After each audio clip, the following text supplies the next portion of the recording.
Welcome to Money Management. This week, questions have been raised about share trading by some of Dixon Advisory's directors, and AXA defends its investment research process. But first, here's your news roundup, brought to you by Securitor. As many as 30% of advisors could exit the industry in the coming 2 to 3 years, according to BT Head of Dealer Group's Neil Younger. Younger said it was realistic to expect advisor losses mirroring those seen with the introduction of FSRA in 2004. But Securitor is hoping to reverse that trend by growing its advisor ranks from around 470 to 600 advisors in the next 3 years. While the continued evolution of the industry represents a challenge for some, younger advisors have indicated they see the increased use of technology, rising education requirements and other regulatory shifts as positive. Listed agribusiness MIS provider Forest Enterprises Australia entered voluntary administration last week. The apparent demise of FEA will cause headaches for a number of financial planning dealer groups, including one of its strongest supporters, Professional Investment Services.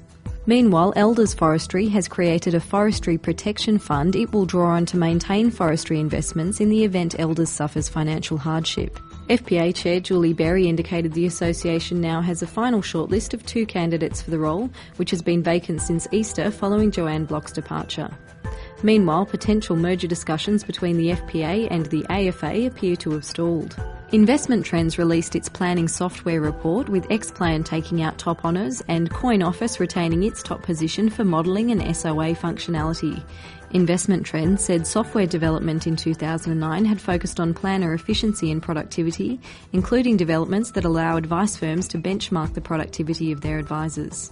Shadforth Financial Group, led by Tony Fenning, continued its expansion with the acquisition of Walmsley Halligan, a South Australian-based financial planning practice, and listed financial services company Superwoman Group took a 30% stake in the privately owned dealer group My Advisor.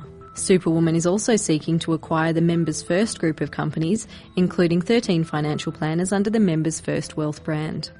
The insurance commissions debate continued, with planning firm Hewison & Associates saying they would begin charging a fee for service for insurance advice and would rebate all commissions back to policy owners. Meanwhile, Capita Financial Services principal Tom Graham said financial planners were doing a disservice to clients by not doing enough to encourage them to move into level insurance premiums. ASIC launched a new website to keep Storm financial investors informed of its investigations, and the regulator also succeeded in gaining court orders to freeze the proceeds of a potential $14 million Ponzi scheme. And finally, the Australian Tax Office is cracking down on foreign tax havens.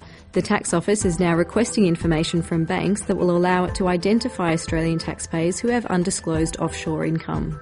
In this week's Money Management, Benjamin Levy finds advisors are calling for improvements to software solutions to help them manage their clients' superannuation balances. AXA has defended the quality of its investment research teams as well as the independence of its approved product lists for its aligned dealer groups. And in our top story, share trading by some of the directors and management of high-profile planning firm Dixon Advisory appears to have caught the attention of the corporate regulator. For all the details on those stories, see tomorrow's edition of Money Management. Thank you for joining us, and I'll see you again next week.